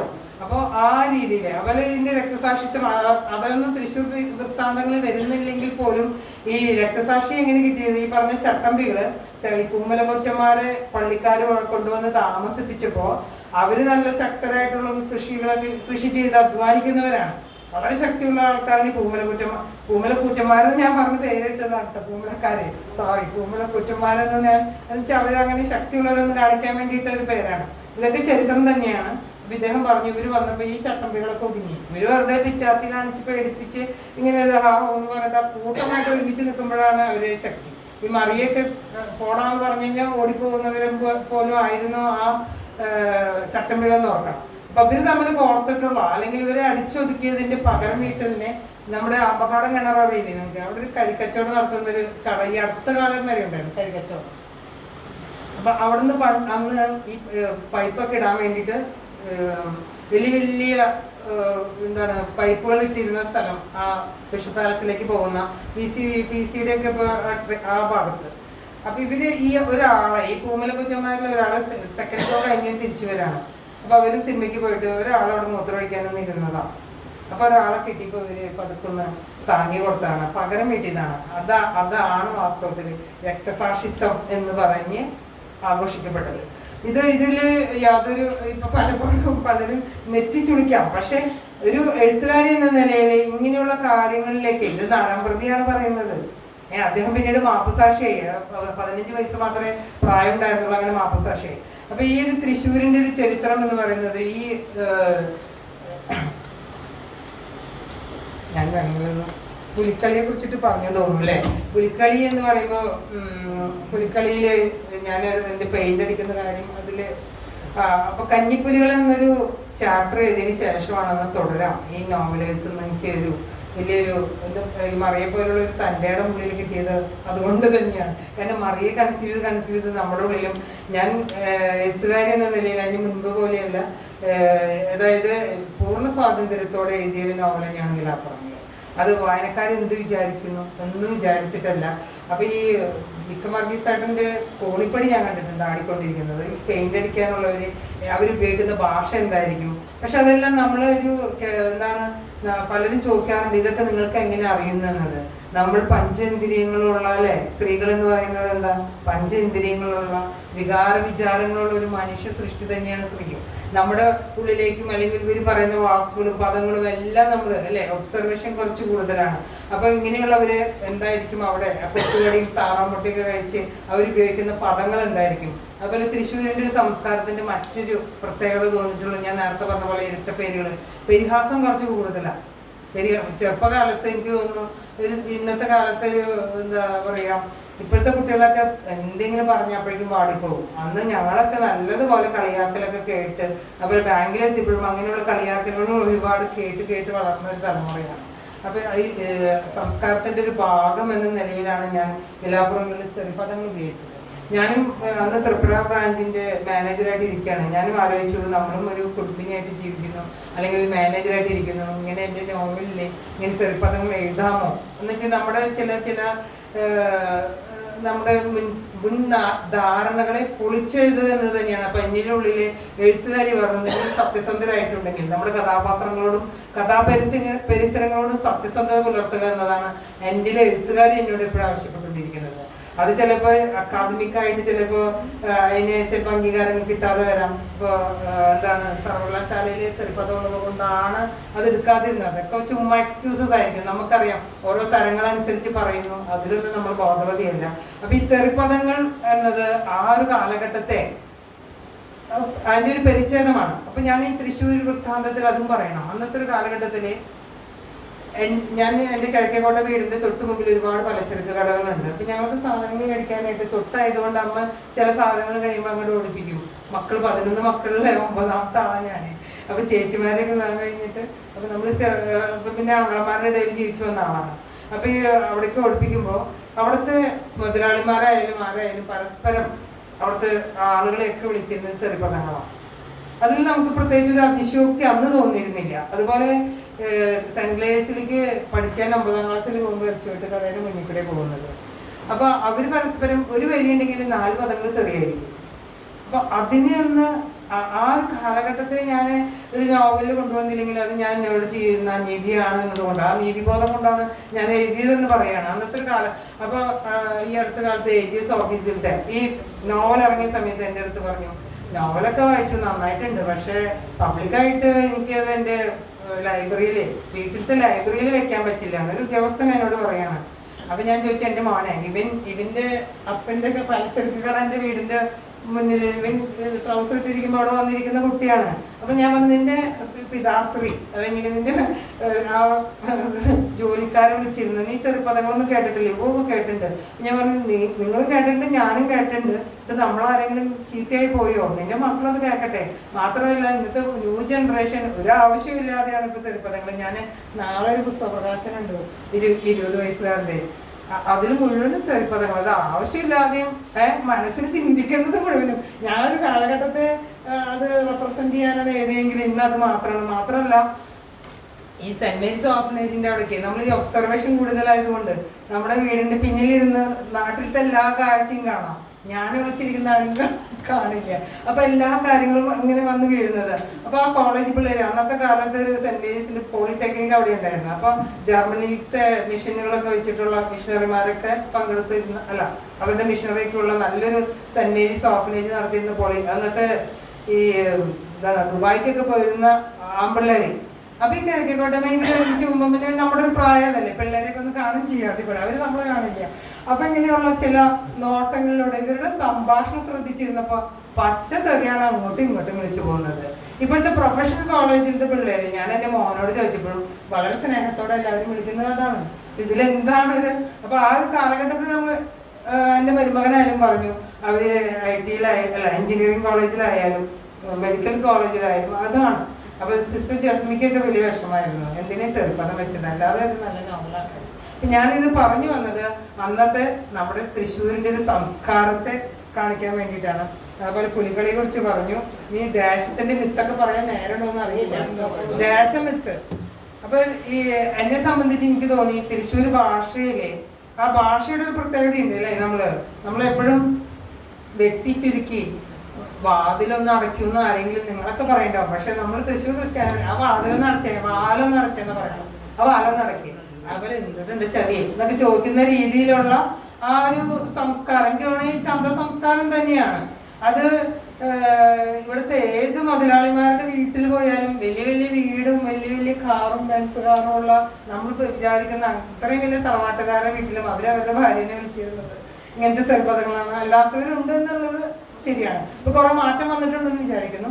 അപ്പൊ ഈ തെറിപ്പദങ്ങളുടെ കാര്യം പറഞ്ഞ പോലെ തന്നെ പരിഹാസം, ഇരട്ടപ്പേര്, അതുപോലെ എനിക്ക് ഈ ആവണങ്കാടൻ, നമ്മൾ പണ്ടൊക്കെ ആവണങ്കാടൻ എന്ന് പറഞ്ഞിട്ട് പേടിക്കാറുണ്ട് അല്ലേ. അതുപോലെ കൊടുങ്ങല്ലൂര് ഭരണി പാട്ടുപൂച്ചെണ്ണി പാടത്ത് ജോലി ചെയ്യുമ്പോൾ അന്ന് ബസ്സിൽ പോകാൻ ആ സമയത്ത് ഞാൻ എങ്ങനെയെങ്കിലും അന്നപ്പോഴേക്ക് ഓട്ടോറിക്ഷ കയറി പോകാറുള്ളൂ. ഇപ്പോഴൊക്കെ കാറൊക്കെ മേടിച്ചതൊക്കെ. അപ്പൊ അന്ന് ബസ്സിൽ പോകുമ്പോൾ ഈ ഭരണിപ്പാട്ട് എൻ്റെ പോകും. അതിന്റെ ചില വരികളൊക്കെ അന്നത്തെ ഒരു ചെറുപ്പക്കാരുടെ ഒരു ഹരമായിരുന്നു ഉത്തരം. അതൊക്കെ കാണാണ്ട് ഇങ്ങനെ പഠിച്ച് അവർ തമ്മിലേക്ക് അടുത്ത് ഒരു സിനിമയിൽ അത് വേറൊരു വേഷനിൽ വന്നു. അപ്പൊ എന്തുകൊണ്ടാണ് ഭരണിപ്പാട്ട്? അപ്പൊ വലിയൊരു മാലാകയുടെ ഒരു തുള്ള തുള്ളലേ. ഞാനൊരു കാലഘട്ടത്തിൽ തൃശ്ശൂരിനെ പറയുമ്പോൾ അന്നത്തെ ആ ഒരു തൃശ്ശൂർ വൃത്താന്തം പറയാണ്. അപ്പൊ എനിക്ക് തോന്നുന്നത് ഉള്ളിൽ ഒതുങ്ങിക്കിടക്കുന്ന മനുഷ്യരുടെ ഇങ്ങനെയുള്ള ഒരു മൃഗീയ ചോദനകൾ എന്ന് പറയാൻ പറ്റില്ല, അടിച്ചമർത്തപ്പെട്ട ചില ചില ചോദനകളെ പുറത്തേക്ക് വിടുന്ന ഒരു സംഗതിയായിട്ടാണ് എനിക്കത് അനുഭവപ്പെട്ടിട്ടുള്ളത് അല്ലേ. ഇത് ഈ തൃപ്രയാർ ബ്രാഞ്ചിലേക്ക് അന്ന് 1 മണിക്കൂർ ബസ് യാത്രയാണ്, ബസ്സിലാണ് ഞാൻ പോവാറ്. അപ്പോൾ എപ്പോഴും ഈ നോവലിനെ കുറിച്ച് എപ്പോഴും ഉള്ളിലാണ് എപ്പോഴും ആലോചന. അപ്പോഴും ഞാൻ വിചാരിച്ചു അന്ന് ഹസ്ബൻഡിനൊന്നും കാണിക്കില്ല, എന്തെങ്കിലും എഴുതിക്കൊണ്ടിരിക്കുമ്പോൾ പറഞ്ഞ എന്തെങ്കിലും അതിനെ ക്രിട്ടിസൈസ് ചെയ്താൽ പോയി, പിന്നെ വഴക്കാവും. അപ്പോൾ എല്ലാം കഴിഞ്ഞ് DTP കഴിഞ്ഞ് ഞാൻ ഫ്രണ്ടിനെയും കാണിച്ചതിന് ശേഷമാണ് ഇവരെ കാണിച്ചത്. അല്ലെങ്കിൽ അത് എനിക്കും പേടിയില്ലായിരുന്നു ഇങ്ങനത്തെ പദങ്ങൾ ഉപയോഗിച്ചാൽ എന്താണ് പറയുക എന്നത്. പക്ഷെ നല്ലൊരു പക്ക തൃശ്ശൂർക്കാരനും തൃശ്ശൂർ നസ്രാണിയും നല്ലൊരു വായനക്കാരനും ആയതുകൊണ്ടാണ് അത് സമ്മതിച്ചത്. അത് സമ്മതിക്കാന്ന് വെച്ചാൽ ഒന്നും പറഞ്ഞില്ല, ഇതിൽ കൂടുതൽ കാര്യങ്ങൾ പറഞ്ഞു തരാൻ ചെയ്തത് അപ്പൊ ഇതിനെ കുറിച്ചൊക്കെ. അപ്പൊ എനിക്കൊരു സന്തോഷമായി, കാരണം നമുക്ക് മറ്റാരും ബോധിപ്പിക്കേണ്ട കാര്യമില്ല.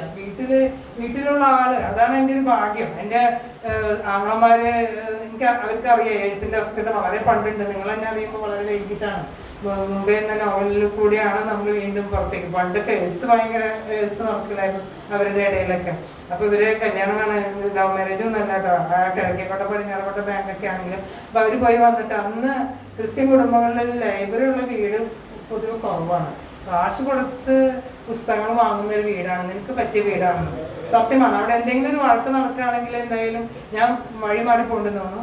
അപ്പൊ അന്നത്തെ നസ്രാണികളുടെ ഒരു കാര്യം പറയുന്നത് പൊതുവെ വായന കുറവ് തന്നെയാണ്, വളരെയധികം സമ്മതിക്കുന്നത്. അത് ഇവിടുത്തെ കൾച്ചറാണ്. ഇപ്പോഴായാലും എല്ലാവരുടെ ഉള്ളിലുള്ളത് ബിസിനസ്സാണ്. എൻ്റെ ഉള്ളിലും എൻ്റെ ഫാദറും ബിസിനസ്സുകാരനായിരുന്നു, എൻ്റെ സഹോദരന്മാരും ജോലിയിലിടയിലും ബിസിനസ് നടത്തുന്നുണ്ട്. അപ്പൊ ഒരു കച്ചവടത്തിന്റെ ഒരു പാരമ്പര്യമുണ്ട്. അപ്പോൾ ഈ അവളങ്ങാടൻ ഇടങ്ങളിൽ തൃപ്രാറ് ജോലി ചെയ്യുമ്പോൾ നമുക്കൊരു ഭയമുള്ള സ്ഥലമായിരുന്നു അല്ലേ, ഈ ചാത്തന്മാര് പണ്ട് കേട്ടിട്ടുള്ള അങ്ങനത്തെ ഉള്ള മിത്തുകൾ അല്ലേ. അപ്പോൾ അവിടേക്ക് ജോലിയുടെ ഭാഗമായിട്ട് അവിടെ ക്യാൻവാസ് ചെയ്യാനായിട്ട് ഞാൻ പോവാണ്. നമ്മുടെ അന്തരിച്ച ബാലചന്ദ്രൻ വടക്കെടുത്തതിൻ്റെ വീട് അവിടെയാണ്. അപ്പൊ അദ്ദേഹത്തിന്റെ ഒരു ബന്ധു കൂടിയാണ് ഈ അവണങ്കാട്. അപ്പൊ പറഞ്ഞു അവിടെ പോയിക്കോ, ധൈര്യമായിട്ട് പോയിക്കോ എന്നൊക്കെ പറഞ്ഞ ഉണ്ണി സാറിനെ വിളിച്ച് പറയുന്നു, ഞാൻ ചെല്ലുന്നു. അപ്പൊ സത്യം പറഞ്ഞാല് നമ്മുടെ ഉള്ളിൽ കിടക്കുന്ന ചില ഭീതികളുണ്ടെന്ന് പറയില്ലേ. നമ്മളൊരു ടാക്സിയൊക്കെ വിളിച്ച് കുറെ സർവരൊക്കെ കൂട്ടിയിട്ടാണ് പോയത്. അപ്പൊ അവിടെ ഇങ്ങനെ കാട് പിടിച്ചൊരു വലിയൊരു പ്രത്യേകമുള്ളൊരു സ്ഥലമാണ്. അവർ വളരെ മാന്യമായിട്ട് നമ്മുടെ അടുത്ത് പെരുമാറിയത്. അതുപോലെ തന്നെ അവിടെ ചാത്തമടം വളരെ ഭാരതീയരുടെ സ്ഥലത്തൊക്കെ ഞാൻ എന്നിട്ട് ചാത്തനെ ലോൺ കൊടുത്ത വ്യക്തിയാണ്. അപ്പൊ നമ്മുടെ വിശ്വാസങ്ങൾ. അപ്പൊ എൻ്റെ സോൺ മാനേജറൊക്കെ വന്നിട്ട് പറഞ്ഞു അവിടെ പോയി കഴിഞ്ഞാൽ എൻ്റെ കൂടെ വന്നു. അപ്പൊ ചായയൊക്കെ കുടിക്കാൻ വലിയ വല്ല പ്രശ്നം ഉണ്ടാവും. ഞാൻ പറഞ്ഞു ഞാൻ കുടിച്ചിട്ട് ഒന്നുമില്ല സാറേ ഇതൊക്കെ. അപ്പൊ അവരും ഞാൻ പറയുന്നത് ജനങ്ങളുടെ പലപ്പോഴും പറയും ശത്രു അങ്ങനെയുള്ള കാര്യങ്ങളാണ്, ശത്രു നിർവ്വാണം അല്ലെ, ശത്രുക്കളെ നിഗ്രഹിക്കുന്നതിന്റെ ഭാഗമായിട്ടാണ് ഇത് ഭയപ്പെടുന്നത്. മാത്രമല്ല അവിടെ ഒരിക്കൽ ചെന്ന് പെട്ട് കഴിഞ്ഞാല് പൈസ കൊടുത്തു കഴിഞ്ഞാൽ പിന്നെ ഇല്ലെങ്കിൽ ദോഷം വരും. അപ്പൊ അങ്ങനെയുള്ളതിനെ ചൂഷണം ചെയ്യുന്ന രീതികൾ തന്നെ. ഇപ്പൊ ക്രിസ്ത്യൻ സമൂഹത്തിൽ കൃപാസനൊക്കെ ഉണ്ട്. അവിടുത്തെ അച്ഛന്മാരുടെ കറക്റ്റ് അത് ബിസിനസ്സാണ്, കറക്റ്റ് ബിസിനസ്. അതായത് അവിടെ ഇങ്ങനെയുള്ള ഒരു ഓത്ത് പോലെ അല്ലെങ്കിൽ ഒരു രജിസ്ട്രേഷനാണ്. അത് കഴിഞ്ഞ് കഴിഞ്ഞാൽ അവിടേക്ക് തന്നെ ചെല്ലാൻ വേണ്ടിയിട്ടുള്ള ചില പ്ലാനിങ്ങൾ. അപ്പൊ ഇങ്ങനെയുള്ള ബിസിനസ്സും ആത്മീയതയൊക്കെ ഇങ്ങനെ കൂടിച്ചേരുന്നതിൻ്റെ ഒരു ഭാഗമായിട്ടാണ്.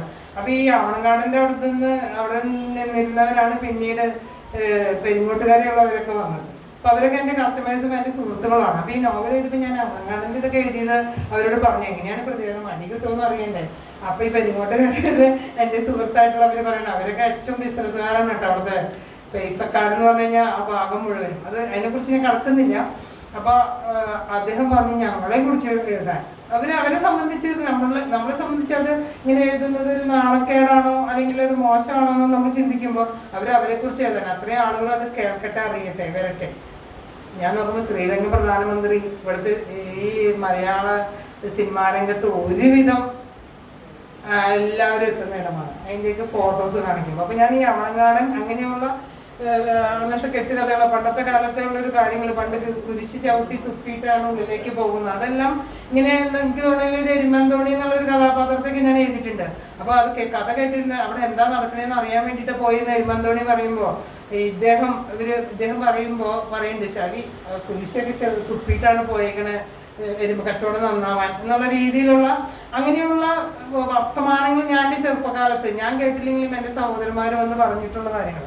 അപ്പൊ ഈ സംസ്കാരത്തെ കുറിച്ച് പറയുമ്പോൾ ഇത്തിരി എന്താണ് സാംസ്കാരിക കേന്ദ്രം എന്ന് പറയുന്നത്. എനിക്ക് തോന്നുന്നത് ഈ പൂരങ്ങളുടെ നാടായതുകൊണ്ട് അല്ലേ, ഒരുപാട് കലാകാരന്മാര് പെരുവനം അങ്ങനെയുണ്ട്. പക്ഷെ ഇതും അതിൻ്റെ ഒരു ഭാഗമാണ് ഈ സംസ്കാരത്തിന്റെ. പക്ഷെ ഒരു കാര്യം പറയാതെ, അടിവരയിടാതെ പറയാതെ വയ്യ, നേരും നെറിയുമുള്ളവരാണ് ഇവിടുത്തെ കച്ചവടക്കാർ. ഞാൻ ഈ പൂച്ചെണ്ണിപ്പാടം പോലെയുള്ള ഇടങ്ങളില്, കൊല്ലൂര്, ഈ പൂച്ചെണ്ണിപ്പാടത്തെ ഏറ്റവും വലിയ പ്രത്യേകത അവിടെ ക്രിസ്ത്യാനികൾ പോലും ഈ സ്വർണ്ണപ്പണി ചെയ്യുന്നവരാണ്. സമയം കണ്ടായിരുന്നു. അപ്പൊ സ്വർണ്ണപ്പണികളൊക്കെ ചെയ്യുന്നവരാണ്. അപ്പോൾ അവരുടെ ഈ തുണ്ട് കടലാസിലാണ് പരസ്പരം കോടികളുടെ ബിസിനസ് നടത്തുന്നത്. അതിനിപ്പുറത്ത് ചൊവ്വര് മരപ്പണികൾ. ഇപ്പൊ ക്രിസ്ത്യൻ സമൂഹത്തിലെ ഏറ്റവും പ്രത്യേകത, അങ്ങനെ നേരും നിറവില്ലാതെ ആരെങ്കിലും നടത്തിയിട്ടുണ്ടോ അവർ പിന്നെ അധോഗതി, പിന്നെ അവരാരും വിശ്വസിക്കുന്നില്ല. അങ്ങനെയുള്ള വലിയൊരു നിറവ് അത് ഇവിടെ ചന്തകളിലുണ്ട്. പലപ്പോഴും ഞാൻ പണ്ട് അപ്പൻ്റെ പടിയൊക്കെ പോകുമ്പോൾ ഇങ്ങനെ ഈ ഒരു ചോക്കോണ്ട് ഇങ്ങനെ വരച്ചാണ് കിൻഡിൽ കണക്കിനുള്ള ഈ പച്ചക്കറികളായാലും ഇങ്ങനത്തെ കാര്യങ്ങളൊക്കെ. അതിന് അവസാനമാണ് അതിൻ്റെ കൂട്ട്. അപ്പൊ അതിനൊക്കെ വാല്യൂ കൊടുത്തിരുന്ന, വാക്കിന് വാല്യൂ കൊടുത്തുന്ന ഒരു നേരിനറിവുള്ള കച്ചവടം എന്ന് തന്നെ പറയാൻ പറ്റും. ഇനി ഞാൻ വിമോചന സമരത്തിലേക്കൊന്നും പോകുന്നില്ല, അതിനെക്കുറിച്ച് കുറച്ചൊക്കെ പറഞ്ഞു കഴിഞ്ഞു. ഇന്നത്തെ ഒരു തൃശ്ശൂർ പൂരമായാലും അല്ലെങ്കിൽ ഇവിടുത്തെ പള്ളിപ്പെരുന്നാളുകൾ അല്ലേ, എല്ലാം വലിയ ആഘോഷത്തിൽ വലിയ അങ്ങനെ അഭിരമിക്കുന്ന ആളുകളാണ്. പിന്നെ കുറച്ച് പൊങ്ങച്ചുള്ള ആളുകളാണ്, അതിൽ സംശയമൊന്നുമില്ല. ഞാനൊക്കെ ഒരു കാലത്ത് പ്രത്യേകിച്ച് എൻ്റെ ബാങ്കിലായാലും അതിശോക്തി കലർന്ന കാര്യങ്ങൾ, പ്രത്യേകിച്ച് എൻ്റെ ഹസ്ബൻഡ് ആയാലും ഞാൻ പറയാം എത്ര കൊണ്ട് കുണിക്കണ്ടേ അല്ലെങ്കിൽ അല്ലെ കഴിക്കണ്ടേന്ന് ചോദിക്കും.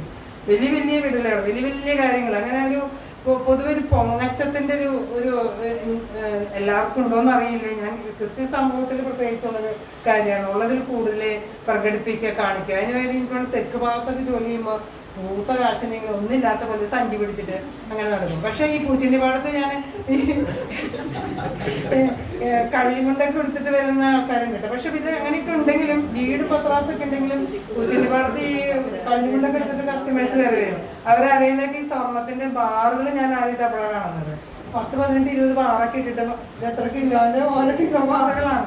അപ്പൊ അങ്ങനെയുള്ള ആ ഒരു രണ്ട് രീതിയിലുള്ളവരെയും കാണാറുണ്ട്. തീരെ ഒന്നുമില്ലാന്ന് കാണിക്കുന്ന പറയുകയും എന്നാൽ പൊങ്ങച്ചം കാണിച്ച് ചില കാര്യങ്ങളിൽ. അതുപോലെ ഇവിടുത്തെ തൃശ്ശൂർ ക്രിസ്ത്യാനികൾ മറ്റൊരു പ്രത്യേകത, നന്നായി വെള്ളടിയിലെ ഒരു നാടാണല്ലോ നമ്മുടെ തൃശ്ശൂർ. എനിക്ക് തോന്നുന്നത് തൃശ്ശൂര് പെരുന്നാളിന് ഒരു കുട്ടി പൊട്ടിക്കാത്ത വീടൊക്കെ ഉണ്ടെങ്കിൽ അപൂർവം ചില വീടുകൾ ഞങ്ങളുടെ. അപ്പൊ ഞങ്ങളെ പിന്തിരിപ്പന്മാരാ, ഒട്ടും നമ്മൾ സ്റ്റാറ്റസിലേക്ക് എത്താത്ത ആളുകളായിട്ട് നിൽക്കുന്നത്.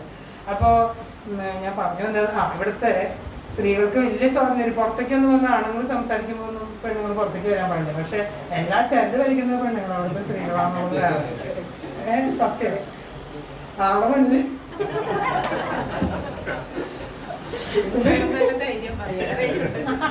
അതൊക്കെ ധൈര്യം നിന്നിപ്പോ ഇങ്ങനെ നോക്കാന്ന് സീനിയർ സിറ്റിസൺ ആയില്ലേ. അപ്പൊ ഞാൻ പറഞ്ഞു വന്നത് ഇവിടുത്തെ മുതലാളിമാരുടെ ഒരു തമാശയും കൂടി പറയാൻ വേണ്ടിട്ട് തൃശ്ശൂർ തന്ത്രത്തിൽ പെടും. ഞാൻ ബാറിലൊക്കെ പോയി വരുമ്പോ പോലീസ് പിടിക്കാണ്ടിരിക്കാൻ ഭാര്യമാരെ ഡ്രൈവിംഗ് പഠിപ്പിച്ച മുതലാളിമാർ, അങ്ങനെ കുറെ ഡ്രൈവിംഗ് പഠിച്ചൊരു നാടും കൂടിയാണ്. അപ്പൊ എനിക്ക് ഇതെല്ലാം പറഞ്ഞു വരുമ്പോ ഏറ്റവും എൻ്റെ സങ്കടകരമായ ഒരു കാര്യം കൂടി പറയാതിരിക്കാനില്ല. ഇന്നത്തെ നില എവിടെയാണ്? ഈ മതേതരത്വം ഇപ്പൊ എവിടെയാണ് നിൽക്കുന്നത്? അന്ധവിശ്വാസങ്ങളൊക്കെ തിരിച്ചു വന്നുകൊണ്ടിരിക്കുന്നു അല്ലേ. ശക്തൻ തമ്പുരാൻ അന്ന്, അത് ഞാൻ പറയാൻ വിട്ടുപോയി, കാട് വെട്ടി കളിക്കുന്നതിന്റെ ഭാഗമായിട്ട് അല്ലേ, അന്നത്തെ വെളിച്ചപ്പാടിന്റെ തല വെട്ടിയത്, ശിരസ് ചരിച്ചത്, അത് ജടയാണ്, ശിവന്റെ ജടയാണ്, അത് വെട്ടിക്കൂടാ. ഇപ്പൊ ലോകം അവസാനിക്കുമെന്ന് തുള്ളി വന്നതിന്റെ അങ്ങ് തല എന്താണ് വെട്ടിക്കളഞ്ഞ്. അന്ന് ഈ പറഞ്ഞ ബ്രാഹ്മണന്മാർക്ക് സാമൂതിരിമാരോടായിരുന്നു മനസ്സോടെ ഒരു കൂറ്. അപ്പൊ അവർക്കും കൂടെയുള്ള ഒരു എന്താ പറയാ, അവരും കൂടിയുള്ള നിങ്ങൾക്കും കൂടെയുള്ള പണി ഇങ്ങനെ തരുമെന്ന് പറയാനായിട്ട് ഉണ്ടാക്കിയ ആ ശക്തൻ തമ്പുരാന്റെ നാട്ടിൽ ഇപ്പൊ എന്താ സംഭവിച്ചുകൊണ്ടിരിക്കുന്നത് അല്ലെ. ഈ അടുത്ത കാലത്ത് ഇപ്പൊ നമ്മൾ ഛത്തീസ്ഗഡിലെ ശ്രീ കന്യാസ്ത്രീമാർക്ക് വേണ്ടിയിട്ട് എനിക്ക് ഏറ്റവും സന്തോഷം എന്താ അറിയോ, വനിതാ സാഗരിയുടെ ഒരു ഭാഗമായിട്ട് ഞാൻ പോയിട്ട് സംസാരിച്ചിട്ടുണ്ടായിരുന്നു. ഞാൻ ഒരു ക്രിസ്ത്യൻ സമൂഹം എന്ന നിലയിൽ അല്ലെങ്കിൽ അംഗം എന്ന നിലയിലുപരി എനിക്ക് സന്തോഷം തന്നത് ഹരിദാസ് മാഷും ഗിരിജ മാഡത്തെ ഈ തേക്കിൻകാടിൽ നിന്ന് നമുക്ക് അല്ലെങ്കിൽ ന്യൂനപക്ഷങ്ങൾക്ക് വേണ്ടി പോകുന്നത്. അതാണ് ഈ തൃശ്ശൂരിന്റെ ഒരു പാരമ്പര്യം. എന്നിട്ട് എന്തുകൊണ്ടാണ് ഇവിടെ മുട്ടിലെഴിഞ്ഞവരും ഇങ്ങനെ ഈ എന്താണ് മാതാവിന് കിരീടം വെച്ചവരൊക്കെ ജയിച്ചത്? അത് ഇപ്പൊ ഇവിടെ പറയാൻ ആഗ്രഹിക്കുന്നില്ല. അർത്ഥകാമ എന്ന നോവലിൽ നോട്ട് നിരോധനം എന്നൊരു ചാപ്റ്ററുണ്ട്. നിങ്ങൾ പ്രിയപ്പെട്ട നേരത്തെ പറഞ്ഞില്ലേ, പട്ടാഭിരാമനായാലും ക്രിസ്ത്യൻ സമൂഹമായിട്ടുള്ള അവർ ഭയങ്കര കണക്ഷനാണ്. അതെന്തുകൊണ്ടാണ്? അതായത് ഭൗതികമായിട്ടുള്ള നേട്ടങ്ങൾക്ക് പിന്നാലെ പോകുന്ന, ഞാനത് ഫേസ്ബുക്കിൽ ഇടും ചെയ്തു. കാരണം ഒരു ക്രിസ്ത്യൻ വിശ്വാസി എന്ന നിലയിൽ എനിക്ക് എൻ്റെ ക്രിസ്ത്യാനികൾ അവരോട് ഞങ്ങളുടെ ഇടയന്മാരോട് പറയാനുള്ള ആർജമുണ്ട്. ഞാൻ അച്ഛന്മാരോട് പറയാറുണ്ട്. ആക്റ്റീവ് ഒന്നും അല്ലെങ്കിൽ പോലും ഇതിൻ്റെ സംഘടനകൾ പണ്ടുണ്ടായിരുന്നു. ഞങ്ങളുടെ അച്ഛന്മാരോട് ഞങ്ങൾ പറയാറുണ്ട്. അപ്പൊ അതിലെ ഏറ്റവും വലിയ സങ്കടം എന്താണെന്നറിയോ? ഇതിന്റെ മേലധികാരികൾ അല്ലെങ്കിൽ ഈ പൈസ കൈകാര്യം ചെയ്യുന്ന ഒരു വിഭാഗം ഉണ്ടാവും. അല്ലാതെ ആത്മീയമായിട്ട് അതിന്റെ പിന്നാലെ പോകുന്ന നല്ല മിടുക്കരായിട്ടുള്ള, അല്ലെങ്കിൽ KCBC പോലുള്ള അവാർഡ് തന്നത് ഒരു വിലാപങ്ങൾ എന്ന നോവലെന്ന് തന്നെ സത്യത്തിൽ അക്ഷരാർത്ഥത്തിൽ ഞെട്ടിച്ചു. ഞാൻ നല്ല സുന്ദരമായിട്ട് ഈ മാതാവ് പ്രത്യക്ഷപ്പെട്ടതിനെ കുറിച്ചൊക്കെ അതിഗംഭീരമായിട്ട് കളിയാക്കി ചെയ്തിട്ടുള്ളതാണ്. അപ്പൊ ആ അച്ഛന്മാര് പറഞ്ഞത് മുംബൈ നോവലിലൊക്കെ ഞങ്ങൾ ശ്രദ്ധിക്കുന്നതാണ്. ക്രിസ്ത്യൻ സമൂഹത്തിൽ എന്ത് നടക്കുന്നു. എനിക്ക് മറ്റു സമൂഹത്തിലെ കാര്യങ്ങൾ അധികം പറയാനായിട്ട് എനിക്കത് അത്രയും ആധികാരികമായിട്ട് പറയാൻ കഴിയില്ല. ഇവിടെ ക്രിസ്തുവിന്റെ ദർശനങ്ങളാണോ നടക്കുന്നത്, അല്ലെങ്കിൽ അതിനെയല്ല പിന്തുടരുന്നത്. ഭൗതികമായ പല നേട്ടങ്ങളും, പല ഒളിച്ചു വെക്കാനുള്ള കുറെ കാര്യങ്ങളുണ്ട്. അപ്പൊ ഇടി വരാതിരിക്കാനാണ് ഇങ്ങനെയുള്ള കാര്യങ്ങൾ. അപ്പൊ അതിനെ അവർ കൃത്യമായിട്ട് മുതലെടുക്കുന്നതിന്റെ ഭാഗമാണ്. അപ്പൊ അതിലേക്ക് തിരിച്ചു വരിക, തിരിച്ചറിവ് എന്നതാണ് ഏറ്റവും വലിയ ഒരു കാര്യം. അപ്പൊ ഇവിടെ എന്താണ് ഇങ്ങനെയൊക്കെ വോട്ട് നേടി ലോകസഭയിലേക്ക് തെരഞ്ഞെടുക്കപ്പെട്ട ഒരു ക്രിസ്ത്യൻ അംഗം എന്ന നിലയിലും തൃശ്ശൂർക്കാരെ എന്നതിലും വളരെയധികം ലജ്ജിച്ചു. ഇതിൽ ഞാൻ രാഷ്ട്രീയം പറയല്ലോ, മതേതരം വർഗീയതയുടെ പേര് പറഞ്ഞിട്ട് പാടില്ല. അല്ലാതെ എന്ത് രീതിയിലാവട്ടെ, എല്ലാവരും നമ്മൾ പരസ്പരം ബഹുമാനിക്കുക, ആദരിക്കുക. ഞാൻ നേരത്തെ പറഞ്ഞ പോലെ ഓരോ തൃശ്ശൂർ റൗണ്ടും ഞാൻ എൻ്റെ മുമ്പ് പലരും പറഞ്ഞിട്ടുണ്ടാവും. പക്ഷെ എൻ്റെ നോവലിൽ അത് ഞാൻ എഴുതിയത് ആ ചൈതന്യത്തെയാണ് നമ്മൾ റൗണ്ട് ചെയ്യുന്നത്. അതായത് ഇതിനൊന്നും ഒരു പ്രത്യേക പേരിട്ട് ക്രൈസ്റ്റ് എന്നോ അല്ലെങ്കിൽ ശിവനെന്നോ അങ്ങനെ പേരിടണ്ട. ഇതെല്ലാം ചൈതന്യമാണ്. അത് നിങ്ങൾക്കുള്ളിലും എനിക്കുള്ളിലും തിളങ്ങിക്കൊണ്ടിരിക്കുന്ന, അല്ലെങ്കിൽ സ്പന്ദിച്ചുകൊണ്ടിരിക്കുന്ന, അതാണ് ആത്മീയത എന്ന് വിശ്വസിച്ച് കഴിഞ്ഞാൽ ഇങ്ങനെയുള്ളതൊന്നുമില്ല. ഇതിൻ്റെ എല്ലാം പ്രത്യേകിച്ച് ബാങ്കിങ് മേഖലയിൽ ജോലി ചെയ്തിരുന്നത് കൊണ്ട് ഇതിന്റെ അടിയൊഴുക്കുകൾ അസലായിട്ട് നമുക്ക് അറിയാം. എല്ലായിടത്തും എല്ലാം പണമാണ് അല്ലെ, അർത്ഥത്തിനോടുള്ള ആർത്തിയാണ് ഇതെല്ലാം. അത് നമ്മൾ തിരിച്ചറിയണം പ്രിയപ്പെട്ട സഹോദരികളോടെ. അപ്പൊ തൃശ്ശൂരിന്റെ ഈ ചരിത്രം, ഈ വൃത്താന്തം ഞാനിവിടെ അവസാനിപ്പിക്കുകയാണ്. ബോറടിപ്പിച്ചിട്ടുണ്ടെങ്കിൽ സദയം ക്ഷമിക്കുക. പ്രഭാഷണം എന്നാണ്. Thank you.